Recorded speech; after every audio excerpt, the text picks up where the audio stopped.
মসজিদ বা মাদ্রাসা মাহফিলের জন্য রাস্তার পাশে মাইক বসিয়ে যাত্রীদের কাছ থেকে টাকা কালেকশন করি। প্রশ্ন হচ্ছে, এভাবে গায়ের গতিরোধ করে যাত্রীদের কাছ থেকে দান নেওয়া যায় আছে কিনা? দরকারি প্রশ্ন। মসজিদের বা মাদ্রাসার বা ওয়াজ মাহফিলের জন্য অবশ্যই মানুষের কাছে টাকা চাইবেন, হালাল টাকা মানুষ দিবে, কিন্তু রাস্তাঘাট বন্ধ করে ফিতা টাঙ্গায়া মানুষের গাড়ি গতি থামায়া কালেকশন করা অবশ্যই ইসলাম শরীয়তের দৃষ্টিকোণ থেকে ভালো কাজ না। কারণ এটাতে ওই পথচারী যে তার ডিস্টার্ব হবে, হয়তো সে খুব জরুরি কোনো কাজে যাচ্ছে, তার ক্ষতি হচ্ছে, এই টাইমে গতিরোধ করলে আপনি সেই ক্ষতিটা করলেন। দান করার জন্য কাউকে জোরপূর্বক থামানো, বাধ্য করা, এই রাইট, এই অধিকার ইসলাম আমাদেরকে দেয় না। আমরা অনুরোধ করতে পারি, কিন্তু তার ক্ষতি করে ডিস্টার্ব করে অনুরোধ করার সুযোগ নেই। লা ইয়াহিল্লু মাল ইমরিন মুসলিমিন ইল্লা বিতিবি নাফসি।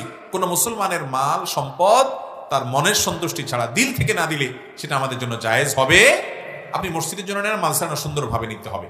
মানুষকে অসম্মান করে অনেক সময় দেখা যায় অনেক মসজিদে মাহফিলে নাম ধরে, এ ভাই আপনি কত দিবেন বলেন, বাধ্য করে, বেচারা শর্মে পড়ে দেয়, জায়েজ নাই। লজ্জায় ফেলে এভাবে টাকা নেওয়া জায়েজ নাই। এই জন্য ভাইরা, ওয়াজ মাহফিলে লাইট কিছু কম দেন। খুব টাকা দিয়া বক্তা আনতে পারেন না, একটু কম দামা বক্তা আনেন, তাও ভালো। কিন্তু এইভাবে হালাল হারাম বাজ বিচার করা ছাড়া গণহারে রাস্তাঘাট বন্ধ করে কালেকশন এটা করেন না, আল্লাহর হস্তে, আল্লাহর দিনকে অপমান করিয়েন।